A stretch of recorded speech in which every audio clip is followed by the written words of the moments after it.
श्री माता वैष्णो देवी जी की यात्रा फिर से बहाल कर दी गई है। भारी बारिश के कारण कुछ देर के लिए ये यात्रा बंद करनी पड़ी थी। आपको बता दें कि भारी बारिश के चलते श्री माता वैष्णो देवी जी ट्रैक सहित बाणगंगा का जलस्तर काफी बढ़ गया है। वहीं किसी भी प्रकार के नुकसान की कोई खबर नहीं है।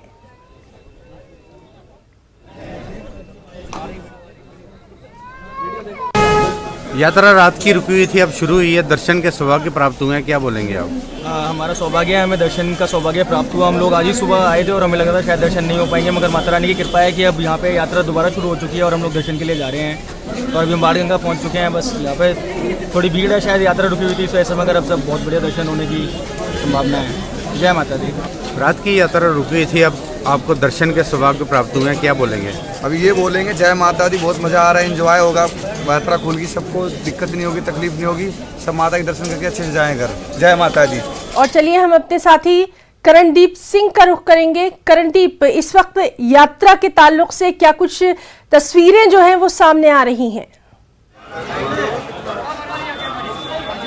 हिना, बिल्कुल तस्वीरें मैं आपको दिखाना चाहता हूँ। ये दर्शनी दरबार है श्री माता वैष्णो देवी जी के आधार शिविर कटरा से हम बिल्कुल इस समय जुड़े हुए हैं। और मेरे पीछे जो आप ये स्क्रीन पर आप देख रहे हैं, ये आधार शिविर कटरा का दर्शनी दरबार है। यहीं से पहला पड़ाव शुरू होता है श्रद्धालुओं का, और ये श्रद्धालु जो है वो भवन की तरफ रवाना होते हैं। माता रानी के जयघोष के साथ जो है वो शुरुआत इन श्रद्धालुओं की हुई है।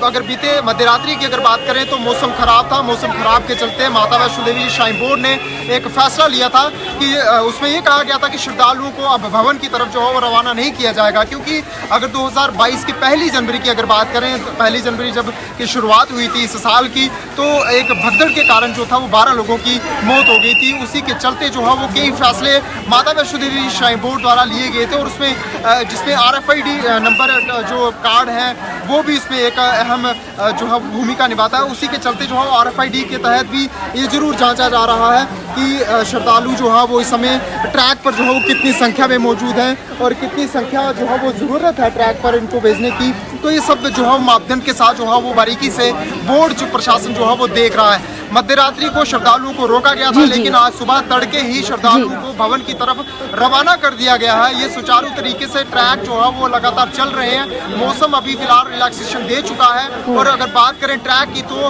हिमकोटी ट्रैक जो है, बैटरी कार ट्रैक जो है वो बंद है। और अगर बात करें ओल्ड ट्रैक की, वो सुचारू तरीके से चल रहा है। चापर सेवाएं भी जो है वो मौसम खराब होने की वजह से बाधित है। त्रिकुटा पर्वतों के भी दृश्य एक बार दिखाना चाहता हूँ। ये त्रिकुटा पर्वत है, धुंध जो है वो छाई हुई है, और इन्हीं त्रिकुटा पर्वतों के बीच माता वैष्णो देवी जी का वास है। और श्रद्धालु फिलहाल जो है वो लगातार भवन की तरफ रवाना होते जा रहे हैं, क्योंकि उनके करणदीप, आपसे ये भी हम जानकारी चाहेंगे कि आगे के मौसम के लिए क्या कुछ कहा गया है, क्या कुछ एडवाइजरी या कुछ भी पहले से कुछ मौसम विभाग की तरफ से कहा गया है?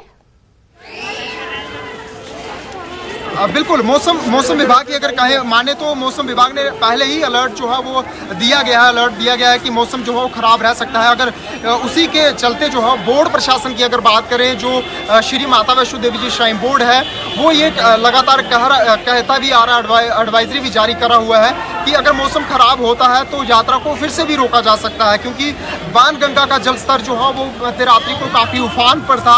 और ये अंदेशे लगाए जा रहे थे कि अगर इसकी पास कोई नज़दीक जाता है तो उसकी चपेट में आ सकता है, किसी को जानी नुकसान हो सकता है। अगर मौसम फिर से खराब होता है तो उम्मीद ये जताई जा रही है कि बोर्ड प्रशासन जो है फिर से ये फैसला ले सकता है कि यात्रा को फिर से रोका जा सकता है। लेकिन भीड़ इस समय काफ़ी देखी जा रही है आधार शिविर कटरा में, क्योंकि ये भीड़ जो थी वो मध्यरात्रि को रोक दी गई थी। और तस्वीरें मैं आपको नज़दीक से दिखाना चाहता हूँ कि ये जो बैरिकेडिंग की गई है, यहीं से श्रद्धालु जो है वो रवाना होते हैं। बाकायदा यहाँ पर इनकी जो चेकिंग है वो चेकिंग होती है। अगर जम्मू कश्मीर पुलिस के जवानों की बात करें, वो भी यहाँ पर मुस्तैद हैं। पूरी वेरिफिकेशन होने के बाद ही श्रद्धालुओं को अनुमति दी जाती है। ये बोर्ड के कर्मचारी हैं, ये जम्मू कश्मीर पुलिस के जवान हैं, जो हमेशा दिन रात जो है वो मुस्तैद रहते हैं। बिल्कुल करणदीप, और यात्रा जो है वो शुरू कर दी गई है। सुबह से ही श्रद्धालु वहां पर दर्शन के लिए मौजूद हैं। बहुत बहुत धन्यवाद आपका देना चाहेंगे तमाम तर जानकारी के लिए। रुकना चाहेंगे।